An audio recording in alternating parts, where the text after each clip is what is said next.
இந்த செஷனில் cost of debentures எப்படி அரைவ் பண்ணுறது அப்படின்றத பார்க்கலாம்.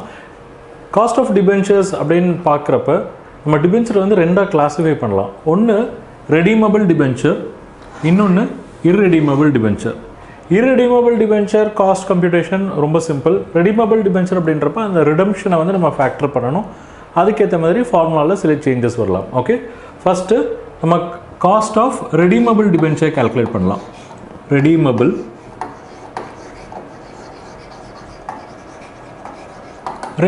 டிபென்ச்சர் அப்படின்னு சொல்கிறப்ப இந்த டிபென்ச்சர் வந்து ஒரு சர்டன் பீரியட் ஆஃப் டைமுக்கு அப்புறமா வந்து திரும்ப அந்த இஷ்யூ பண்ண ஃபேம் வந்து அந்த பணத்தை வந்து திரும்ப அவங்களுக்கு கொடுத்தாகணும். அதாவது யாரெல்லாம் சப்ஸ்கிரைப் பண்ணாங்களோ அவங்களுக்கு அந்த பணத்தை திரும்ப கொடுத்தாகணும். So redemption. இந்த ரிடம்ஷன் அப்படின்றது நீங்கள் என்ன ரேட்டில் இஷ்யூ பண்ணிங்களோ அதே ரேட்லேயே வந்து ரெடீம் பண்ணுறதா இருக்கலாம், இல்லை ப்ரீமியமாக இருக்கலாம், இல்லை டிஸ்கவுண்ட்டாக கூட இருக்கலாம். ஓகே, அதுக்கேற்ற மாதிரி உங்களுடைய காஸ்ட் ஆஃப் டிபென்ச்சர் ஃபார்முலா வந்து மாறப்போகுது.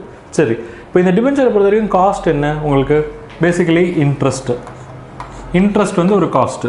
நம்ம இன்ட்ரெஸ்ட் வந்து எப்போவுமே வந்து டைரெக்டாக வந்து எடுத்துக்கூடாது. ஏன்னா இன்ட்ரெஸ்ட்டில் வந்து டேக்ஸ் பெனிஃபிட் இருக்குது. அதனால் நம்ம என்ன பண்ணுவோம், இன்ட்ரெஸ்ட் மல்டிப்ளைடு பை 1 - t. இது வந்து ஒரு காஸ்ட்டு. செகண்ட் காஸ்ட்டு என்ன? நீங்கள் வந்து ப்ரீமியமில் ரெடீம் பண்ணுறீங்களா? இப்போ நீங்கள் ரெடீம் பண்ண போகிற வேல்யூவை RV அப்படின்னு எடுத்துட்டா அதை நீங்கள் நெட் ப்ராஃபிட்ஸோடு கம்பேர் பண்ணுங்கள். அதாவது நீங்கள் இன்றைக்கி எவ்வளோ இஷ்யூ பண்ணியிருக்கீங்க, எவ்வளோக்கு ரெடீம் பண்ண போகிறீங்க. இதில் ரிடம்ஷன் வேல்யூ வந்து நீங்கள் இன்றைக்கி இஷ்யூ பண்ண நெட் ப்ராஃபிட்ஸை விட அதிகமாக இருந்தது அப்படின்னா அங்கே வந்து என்ன வருது உங்களுக்கு? Premium. RV - NP, redemption value minus net profits, அது வந்து உங்களுக்கு ப்ரீமியம். அது வந்து உங்களுடைய ஒரு காஸ்ட் இல்லையா? அந்த காஸ்ட்டை வந்து நீங்கள் அந்த டிபென்ச்சனுடைய டேர்ம் பீரியடுக்கு டிவைட் பண்ணணும். N அப்படின்னு எடுத்துப்போம், கேபிட்டல் N. அப்போ RV - NP by N அப்படின்னா அந்த premium divided by debenture tenure, இதுவும் ஒரு காஸ்ட்டு. ஸோ I × 1 - t வந்து உங்களுடைய காஸ்ட் நம்பர் 1.